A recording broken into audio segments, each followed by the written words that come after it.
Om Hari Om. Om Hari Om. Om Sahana Bhavatu.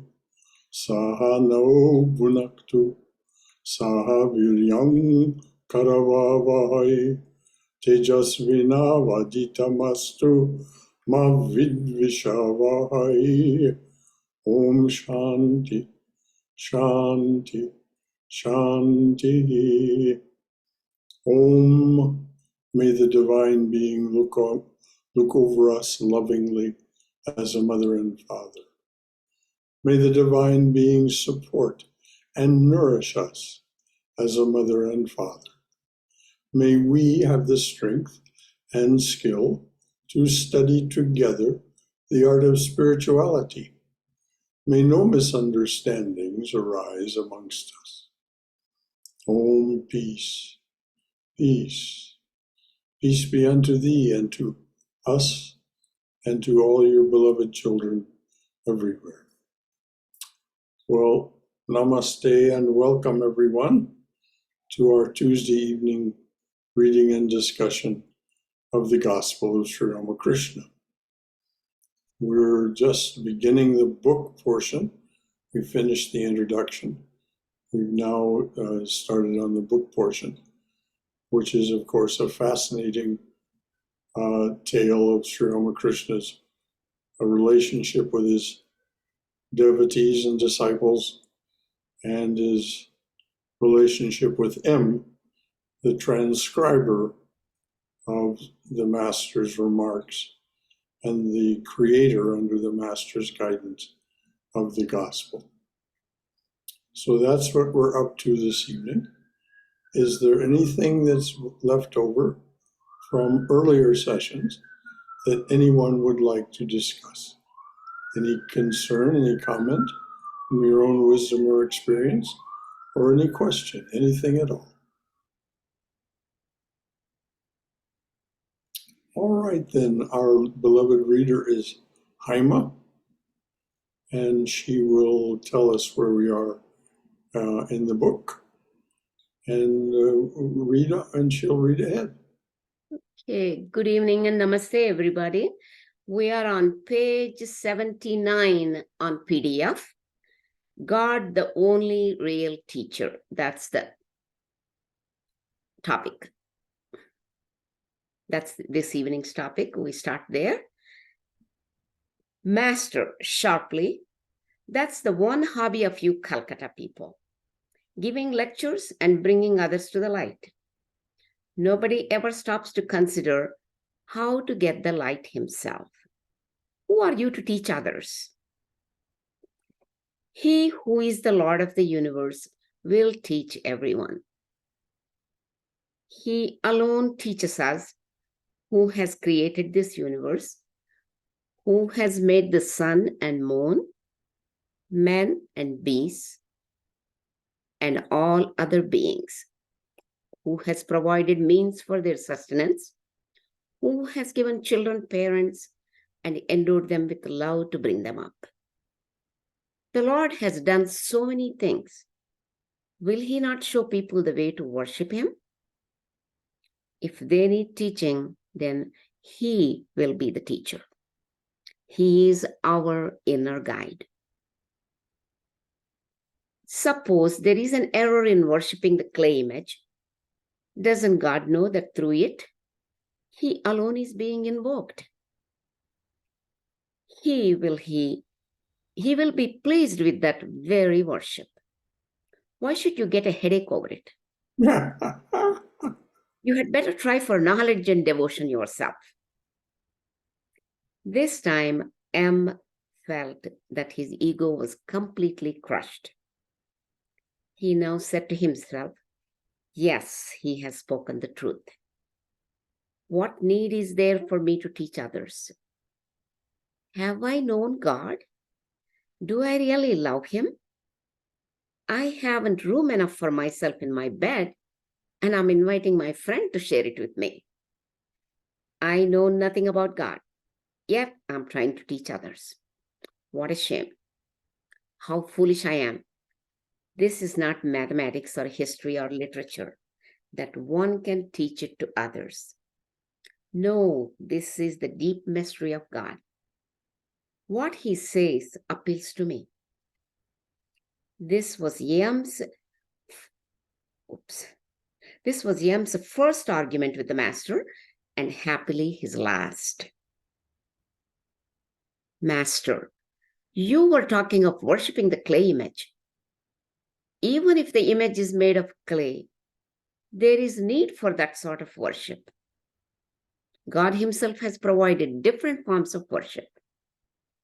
He, who is the Lord of the universe, has arranged all these forms to suit different men in different stages of knowledge.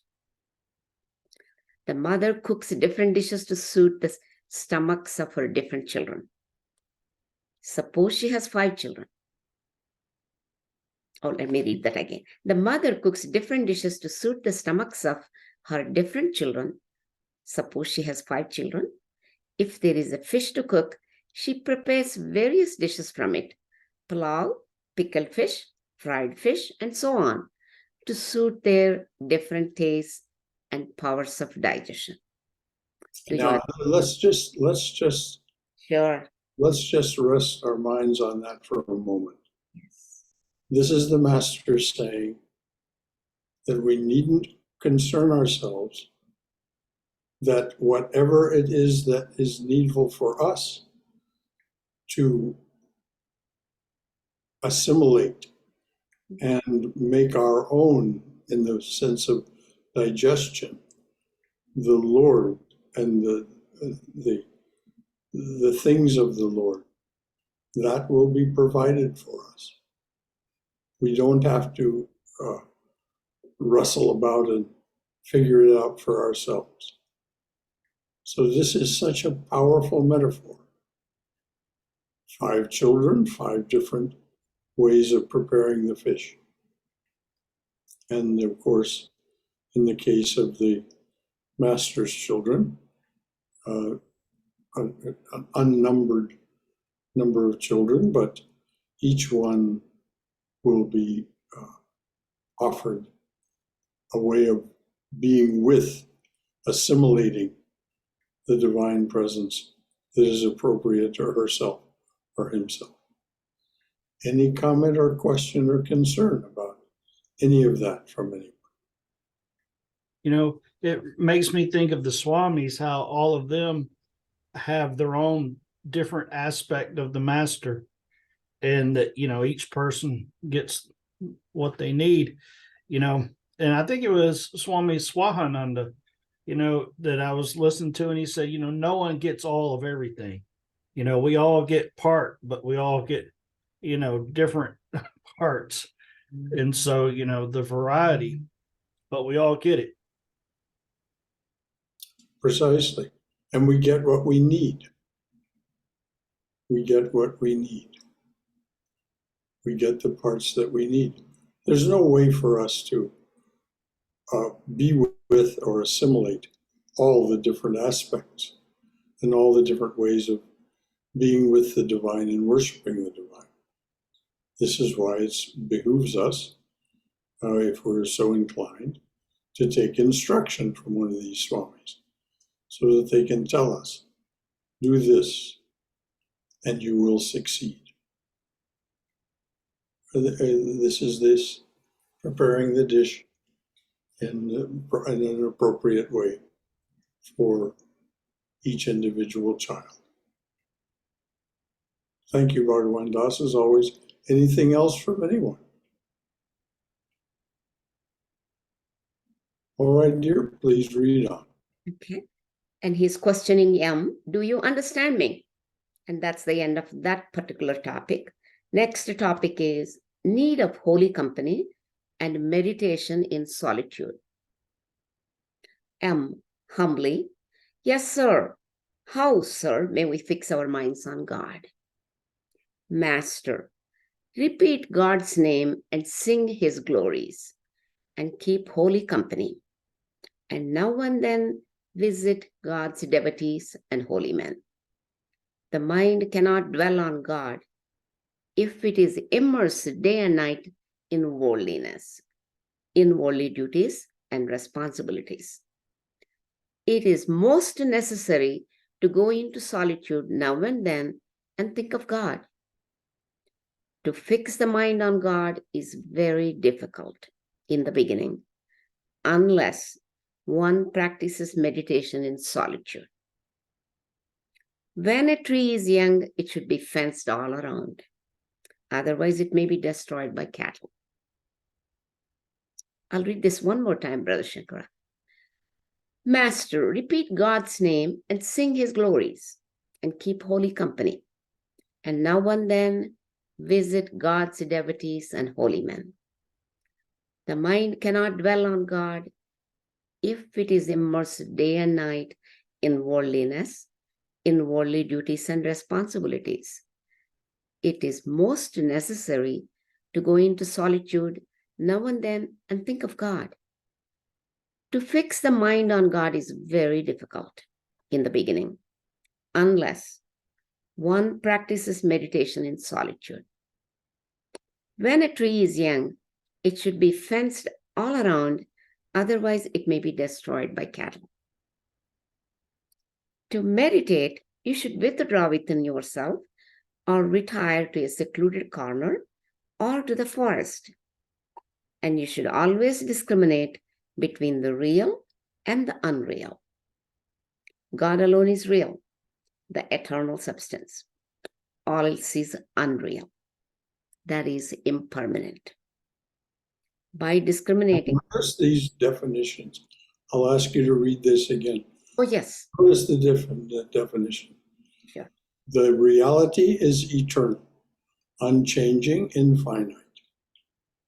That which is defined by the Master as unreal or illusory is finite, changing, and time-bound.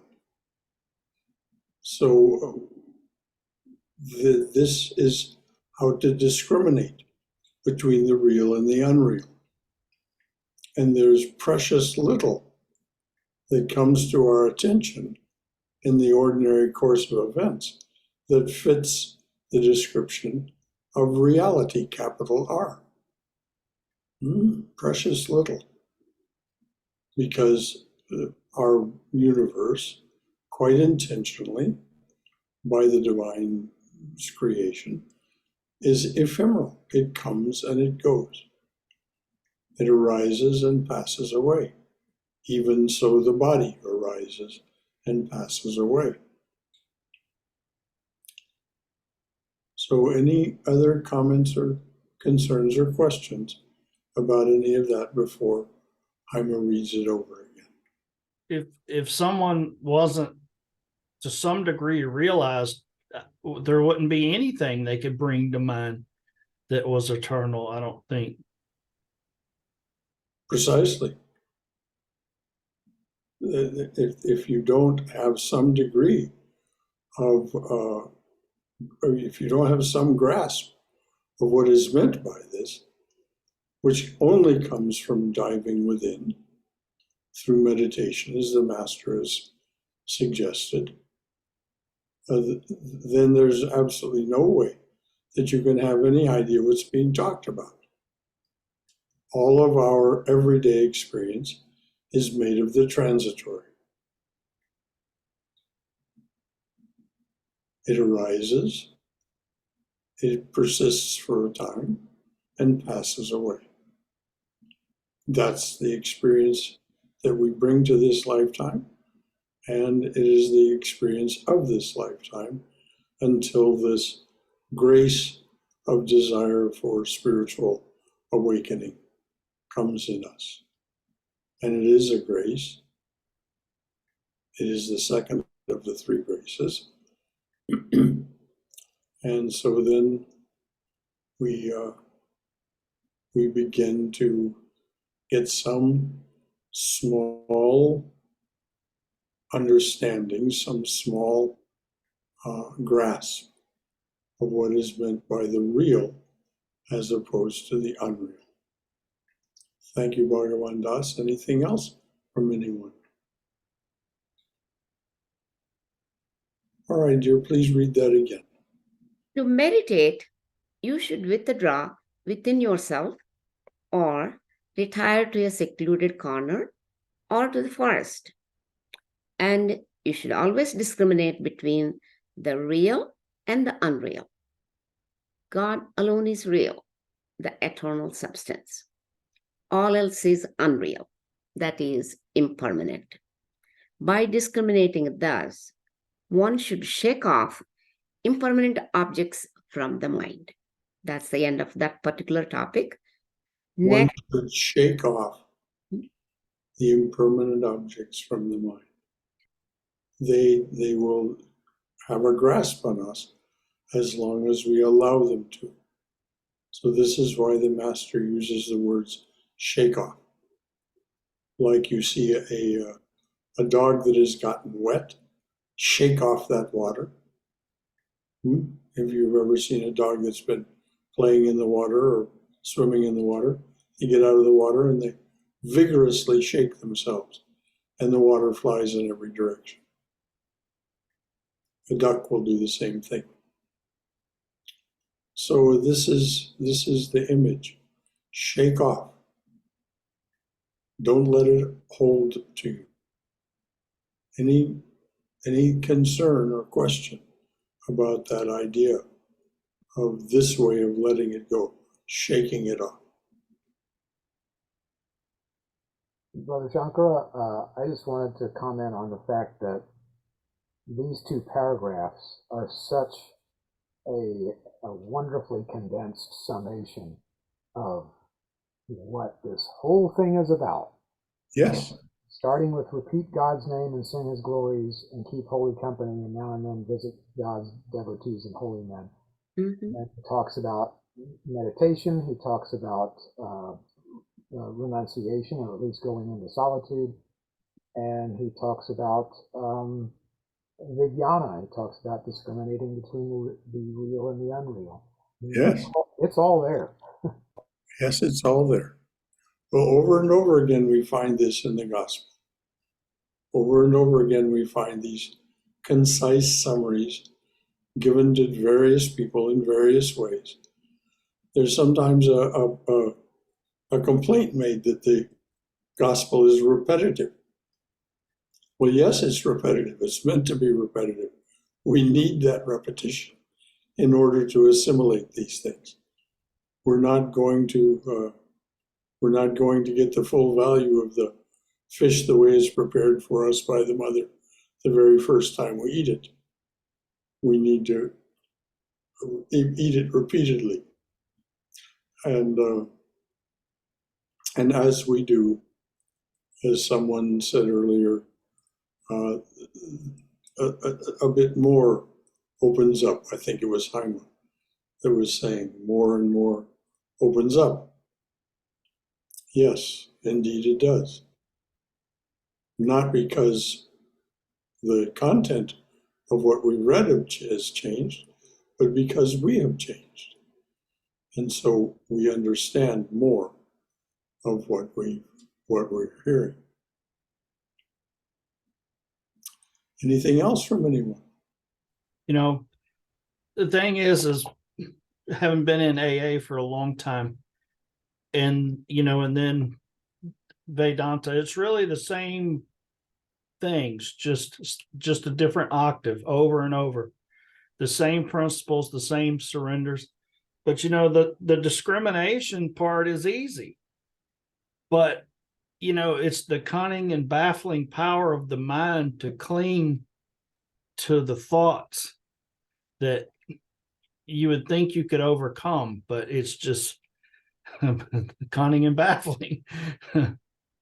Indeed, it is. Our mind, as it presents itself to us in this incarnation, this embodiment, it is not new to this embodiment.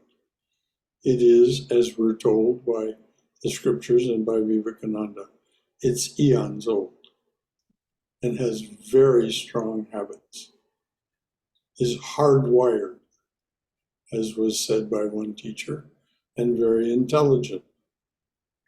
Well and good, it's hardwired and very intelligent. and full of itself and its notions about how to cope with the reality that presents itself. But that which created it, that which created that mind, is not hardwired and is infinitely intelligent. And so if we persist in our desire to shake off the things of this finite mind, it will happen. Thank you, Bhagavan Das. Anything else from anyone? Awareness is the key to it all, to pay attention to what the mind's doing. And it took me a long time to really understand why the Buddhists are always describing it as clinging, and till you can actually observe the thought clinging or the mind clinging to the thought and being carried away, Yes. Well, control of our attention is the purpose of spiritual practice. The practice of repetition of a mantra, of visualization, whatever it is that you use as a form of meditation, it's a way of gaining control of our attention so that when we're doing our whatever form of meditation it is, repetition of a mantra is very popular with the Ramakrishna order Swamis. When we're repeating that mantra, things will intrude, and we'll find that our mind is no longer repeating the mantra. It has followed some train of thought away. And so we return again and again and again and again to repeating the mantra in many, many sessions over years and years.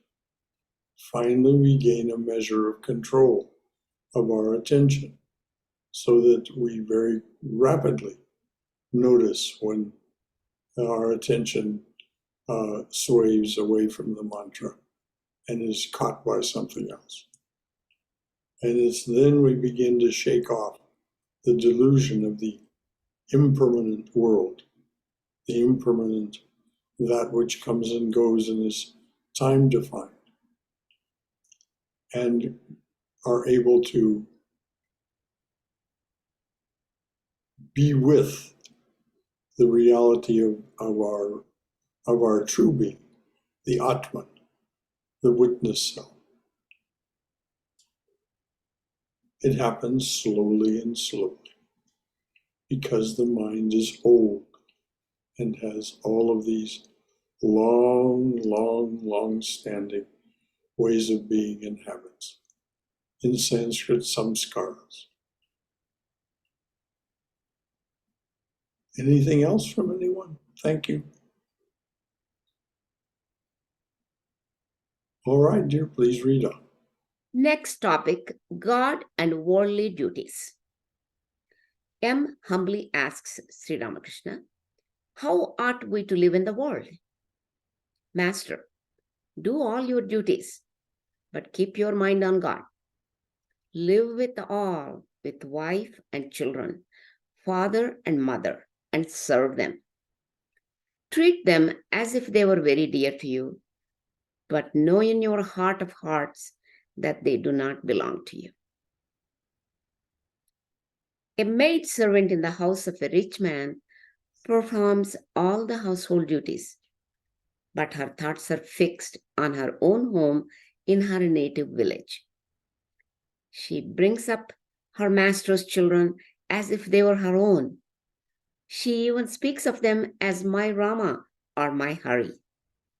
But in her own mind, she knows very well that they do not belong to her at all. The tortoise moves about in the water. But can you guess where her thoughts are? There on the bank, where her eggs are lying. Do all your duties in the world, but keep your mind on God.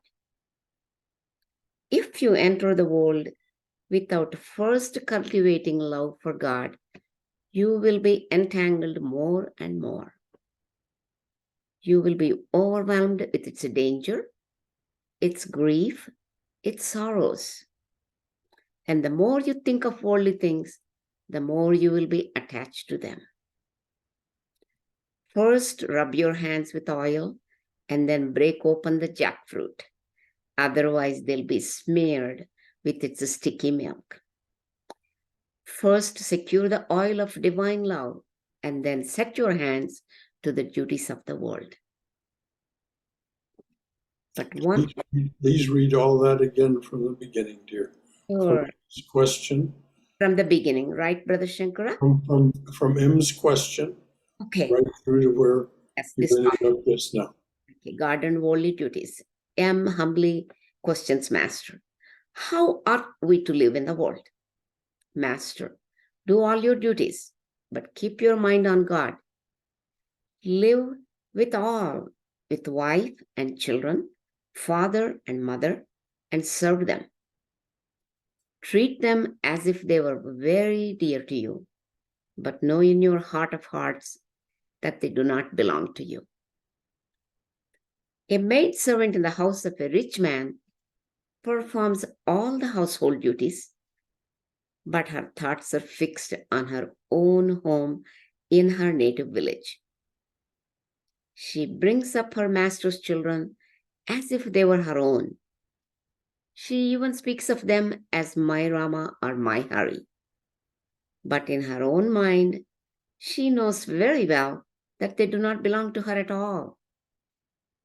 The tortoise moves about in the water. The turtle, Turtle. the tortoise.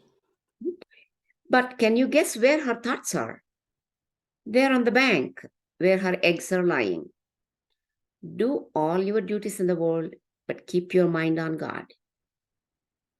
If you enter the world without first cultivating love for God, you will be entangled more and more.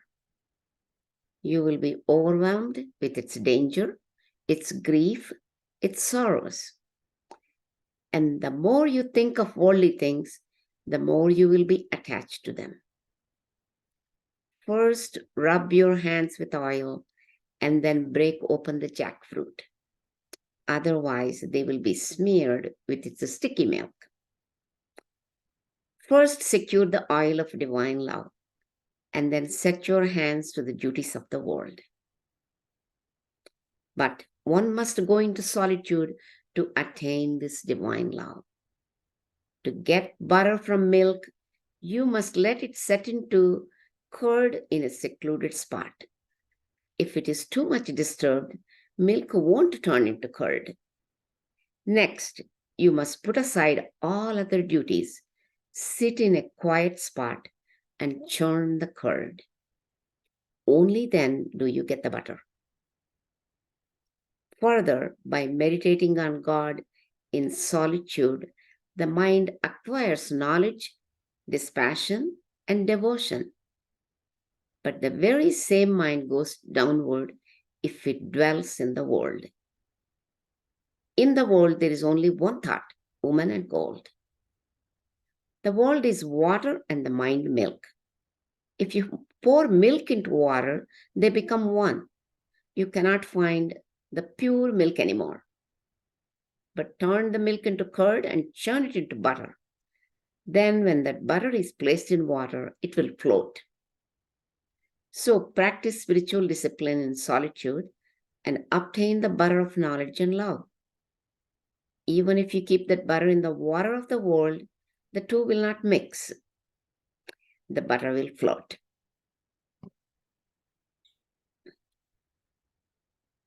Anything at all from anyone about this wonderful metaphor of setting aside the milk?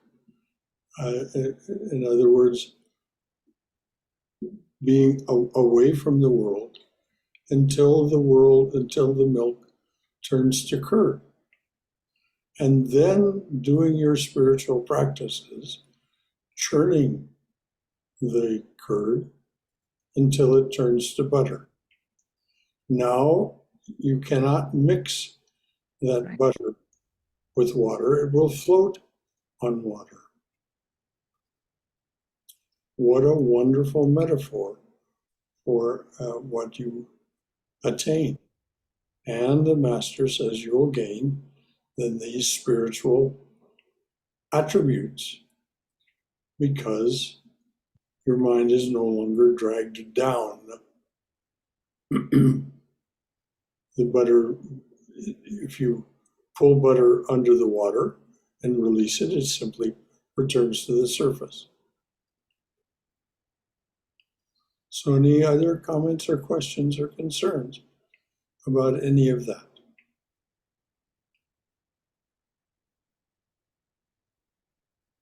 All right, dear, please read on. Next topic is practice of discrimination. Together with this, you must practice discrimination. Woman and gold is impermanent. God is the only eternal substance. What does a man get with money? Food, clothes, and a dwelling place, nothing more. You cannot realize God with its help. Therefore, money can never be the goal of life. That is the process of discrimination. Do you understand? M. Yes, sir. I recently read a Sanskrit play called Prabodha Chandrodaya. It deals with discrimination. Master. Yes, discrimination about objects. Consider what is there in money or in a beautiful body. Discriminate and you will find that even the body of a beautiful woman consists of bones, flesh, fat, and other disagreeable things. Why should a man give up God and direct his attention to such things? Why should a man forget God for their sake? Next topic is how to see God. Hang on just one moment. Yes, I will. Now, there's often a misunderstanding that the Master is somehow disparaging women when he talks about women in this way, that they're made of flesh and blood and other disagreeable things. He spoke exactly the same way to his women devotees about men. It's a question of entanglement. If the Master was always, to one degree or another, encouraging renunciation. Now, if you didn't have renunciation before you came to him, and you got married, as M was married, and you had children, as M had children, you'll remember that the Master mildly lamented about each of those things when M told him, because he could have wished that he knew better, but he could have wished that, or wanted to let him know that he could have wished that him had had more renunciation, but he didn't expect it of him. And but each person that he spoke to, as we go on, we'll notice this more and more. In one way or another, he is encouraging them to renounce the worldly and embrace the divine. So any comments or questions or concerns about any of that? I have a comment, Brother Shankara. Yes, dear. It's about the woman and gold. I hope they change it as excessive greed for wealth and greed of lust. These are the two things he's talking about, but it's mentioned in a different way. It can be misunderstood by so many people. Well, it's interesting. Mm-hmm. When this translation was being made That's by right. Swami Nikhilananda, That's right. both Beatrice Wilson, President Wilson's daughter, who was helping him with the translation, and Joseph Campbell, who was helping him with the translation, encouraged him to keep this woman and gold, because that's what he said. Yeah. Didn't say the other. he said woman and gold. And that's why there was painstaking to point out that when the master was speaking with his female devotees, he said men and gold. That these two were not the ways to find our way forward in the world. They were, as he pointed out, nothing more than a way to attain. The money was food, clothing, and shelter. And then if you became entangled with the opposite gender, then you were at risk. So it's not that he's condemning Not women. at all. He's condemning the tendency of men to be drawn to beautiful young women and women to be drawn to handsome young men. And we don't have to look very far into the world of entertainment to see how dramatically true that is. We do not see very many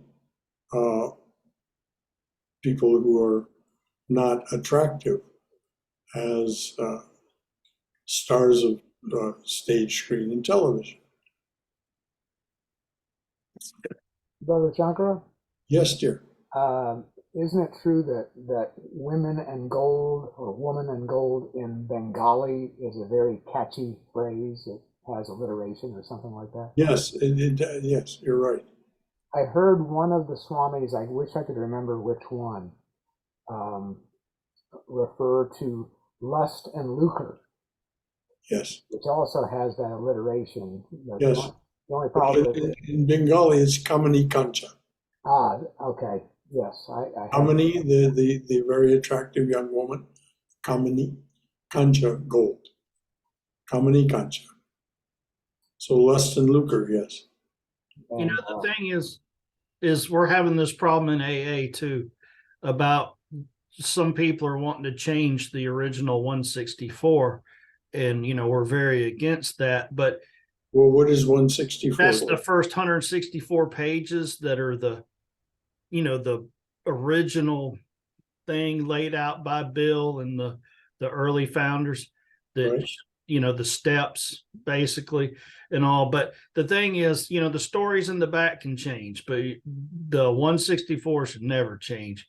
And the thing is, just like with Sri Ramakrishna, we know that he's referring to the human body in general and lust and greed. But it's a very slippery slope when you go to start changing things because of the identity politics of the day. And so, we have a definitive writing from the Avatar. It should never be changed. Well, this is exactly what Beatrice Wilson and Joseph Campbell told Swami Nikhilananda, because he was going to change it to lust and greed or some equivalent, and they said no, that isn't what the master said. They said just exactly what you did now. That makes sense. That's what it said, and leave it be. Thank If you look at it, actually Shankara in the 8th century, he described even much more, way about women. He was talking about breasts and all those things, meat, bones, and all those things in Bhajagovindam in 8th century. So if you look at it that way, actually Ramakrishna is much milder than that. Yes. Oh, yes. The early Advaita sages were very explicit. And that goes right on through Adi Shankaracharya. If you read his Crest Jewel of Discrimination, his description of what young men should avoid is more explicit than Sri Ramakrishna's. Yes, it's really shocking, actually. The first time you read it, it's quite shocking. And he describes it in his qualifications for the student. If you're drawn to this, you're not going to be able to study what I have to offer you. You know, the thing is, if you're going to let verbiage stop you, then you're really not ready anyway. Exactly. Namaste, everybody. Can you hear me? Yes. Thank you. I just want to share my thoughts about this. So I watched Bengali movies also, where it talks about where Thakur's character may have said Kam and Kanchan. Kam is lust. Kamini is a lustful woman. And that is what was interpreted. So I tend to believe that he said Kam, and he may have said Kamini also, but I tend to believe that he said Kam, which means lust. And Dear heart, you can't revise it that way. It actually says Kamini Kancha in the Bengali. This is what was being translated. We can't change. Okay, I absolutely agree with you. That's fine. Okay. You know, I've been attending this Tuesday class for last 23 years, okay? And we have been talking about gospel 3-4 times. Every single time this comes up, okay? For all these years I've seen. And there are female devotees at Vedanta Center of Atlanta who are uncomfortable with this. So my opinion is that it's very simple. You want to keep women and gold, but you put in bracket lust and gold. And the reader should read as lust and gold. That's my understanding. I should not say should. I know Brother Shankara doesn't like these words, definitives. But you know, there is a devotee who was uncomfortable, and men saying, "Oh, we should keep this. We should." I feel that it's over engineering. The reason I say is because monks and all these scholars have time, but a passerby who picks up this book, and we are now 130, 150 years away from what was spoken, 1856, 1850s.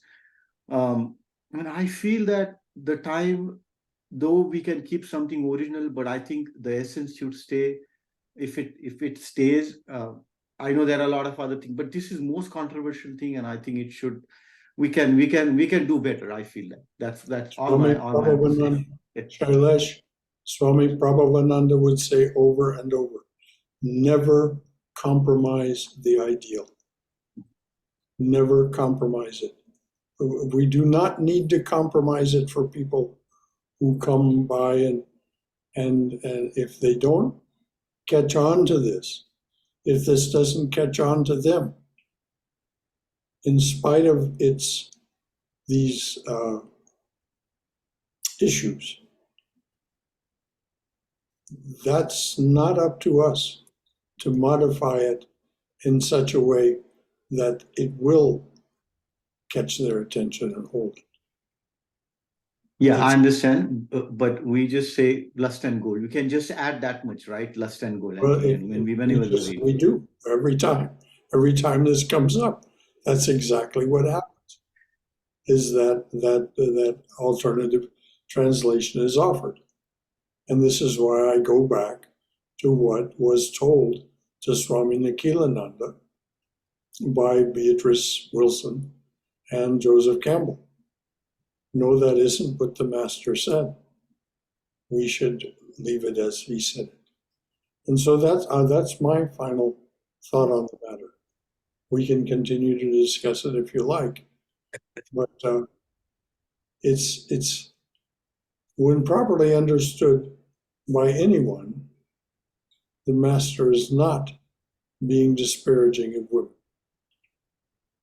He's just simply saying that tendency of the mind of men to be drawn to that aspect of life, and women to be drawn to that aspect of life. It is a way to continue our entanglement with that which will hold us. And the Master's entire incarnation was to unchain us and set us free. That's exactly what Breaker of This World's Chain says, that he came to unchain us and set us free. And so we need to pay attention to what he says if he's going to be successful in unchaining and setting us free. And when I say Swami Prabhupada was emphatic, he would say, very emphatically, triple underline, never compromise the ideal. Plus, it's kind of, I would never second guess Swami Sarvadevananda or Swami Prabhupada or Sri Ramakrishna himself. If they say do it and they say this, then to me that's the final word. Well, that's what Swami Prabhupada was pointing to when he said, don't try to change what they said. Don't try to monkey with it somehow. Just accept it for what it is and deal with it as best you can. And each of us will deal with it as best we can. Besides, It isn't as if it's wrong to be married. How could it be wrong to be married when I was fully accepted by the Swamis, though I was married for 47 years? And they knew all about my marriage because I told them about my marriage. So it's not as if it's bad and wrong to be married. It's bad and wrong to be attached. So this is that discrimination between the unreal and the real. What is it I'm attached to, and what is it that I can shake off? my thing too goes back to, if you're gonna let something like that stop you, then you're really not committed to Exactly. to the life. Precisely, Bhagavan Das. If you're going to let it stop you, then you're not really reaching for what's behind the words. You're just simply letting the words deflect you from what was a desire, a borning that you allow to go become stillborn. Brother Shankara? Yes. Two quick comments. One is that, this issue has come up before, and in our discussions, I think we, and especially you, Brother Shankara, have always been careful to let everyone know that he's not just talking to men about women, he's also talking to women about men. The other thing I want to point out is that I don't know about the PDF, but I'm looking at the printed copy of the gospel. There is a lengthy footnote on this page about this very topic. Please read it. Yeah. If it's not in the PDF, I'll be happy to read it. Not in the PDF. Yeah, that's great. Okay, let me. Okay, now my mic is turned off. I'm turned on for a while. We can hear you. The term woman and gold, which has been used throughout in a collective sense, occurs again and again in the teachings of Sri Ramakrishna to designate the chief impediments to spiritual progress. This favorite expression of the master, Kamini Kanchan, has often been misconstrued. By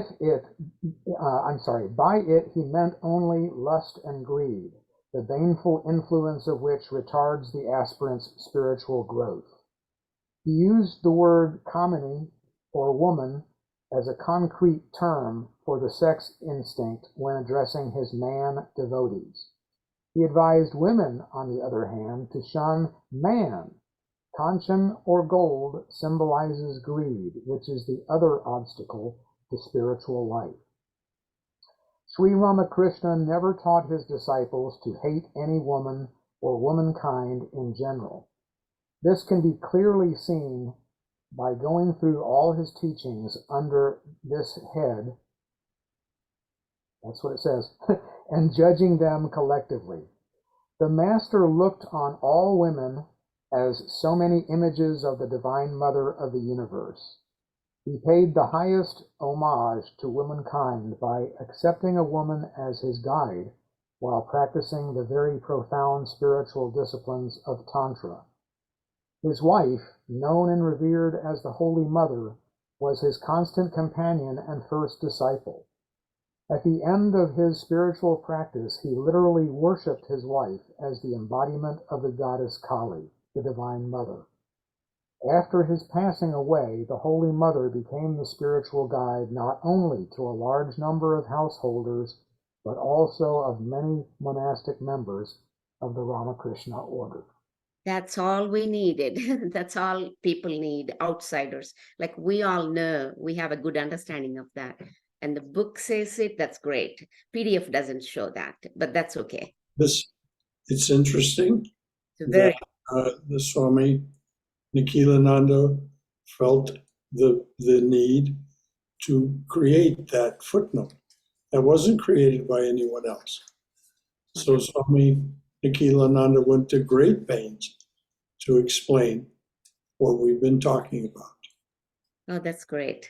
A lot of what was said from here would have been inappropriate if that had just been read first. But anyway, it was said. With So you. it's been said now twice. Thank you so much, Jeff. So much more eloquently by Swami Nikhilananda. I'll move on, Brother Shankara. Any Yes, questions? unless there's anything from anyone else. Okay. Okay, please read on. Next topic is how to see God. It's a very small few lines. M, is it possible to see God? Master, yes, certainly. Living in solitude now and then, repeating God's name and singing his glories, and discriminating between the real and the unreal. These are the means to employ to see him. That's the end of how to see God. Yeah, so you talk about a summation. This is, we ought to have, each of us have this tattooed on our forearms. So what is it? What does it say again? What is the M's question and what does the Master say? M asks, is it possible to see God? And Master answers, yes, certainly. Living in solitude now and then, repeating God's name and singing his glories, and discriminating between the real and the unreal. These are the means to employ to see him. Truly agree. Well, how concisely can it be put? Yes. To me, this is much more controversial coming from a Protestant Christian background. Say it again. So why is that so? Bhagavan does. Well, because the Christians have a thing where, no one can see the face of God and live, which Oh, yeah. that's true. It's just, it's very misunderstood, and, if you don't understand that there's no way you're going to see the face of God and there be a self there and like a nirvikalpa samadhi or, it's kind of hard to reconcile with them. Well, no one can see the face of God and live. They will not live as they lived before. They will either drop the body, which is what happens when you have the highest samadhi, most often happens. Or if you do stay, you stay at the invitation of the divine as a teacher. As was said by Jesus to Simon Peter, feed my sheep. He converted him from being an ordinary human being, as he did St. Paul, converted him from being an ordinary human being to being a superhuman so that they could serve as a teacher. And so both of them did. And St. Paul said, I die daily. And Yes, what could that daily death be other than samadhi? exactly. That's exactly it. He, doing his spiritual practices, he had that little death, as they call it in Latin. You know, in the Sermon on the Mount commentary by Swami Prabhupada, you know, he kind of alludes to this in that, saying that basically my understanding was that you really can't have the kind of faith necessary until you've had that. Until you had what, you?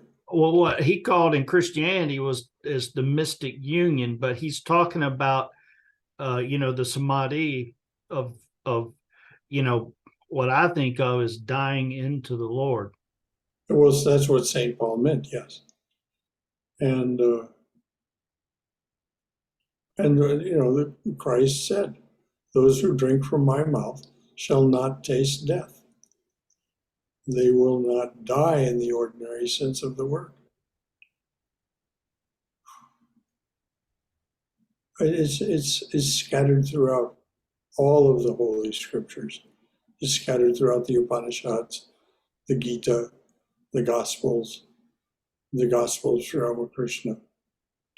You know, this idea that if we dive beneath the surface of ordinary existence, we will find something very different than what we have experienced as ordinary existence.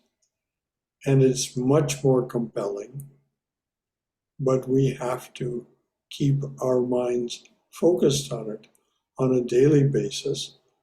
Otherwise, the power of Maya will sweep our attention away again. So it comes down to control of our attention. Well, you know, too, and I think it's Matthew, you know, it says, blessed are the pure at heart, for they shall see God.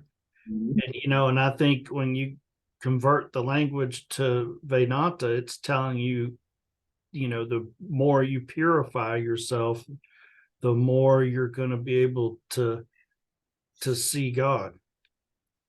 Chant the name of the Lord and his glory unceasingly, that the mirror of the heart may be wiped clean, and quench that mighty forest fire, worldly lust, raging furiously within. These are the opening lines of Chaitanya's prayer. And Sri Ramakrishna was a great devotee of Chaitanya and Chaitanya's prayer. Chant the name of the Lord and his glory unceasingly, that the mirror of the heart may be wiped clean. In other words, purified. It's saying exactly the same thing.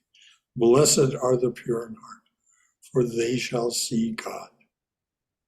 When the heart is pure, when the heart is no longer afflicted by these temptations of lust and greed and all of their children, then we are able to see God and live. Or pass away if that's the way the body ends. We have our prarabdha karma, we're told, and that's not going to release us until it's finished with us. So we may have these realizations and continue to live on. The other thing we could think of, because when Bhagavan Das said, you know, we cannot see God according to the Christianity, where we are talking about, because Brahman is Nirakara and Nirguna.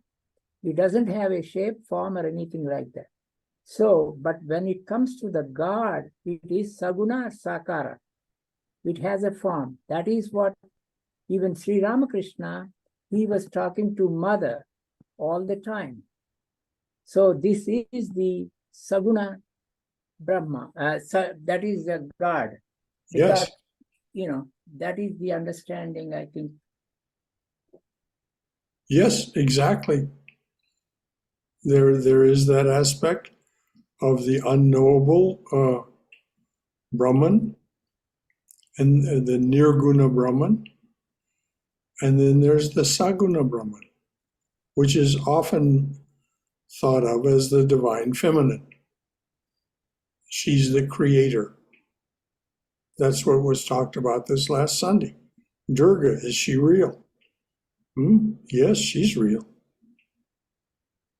She is the creator of everything that we are and that we know and we experience. There is no other creator.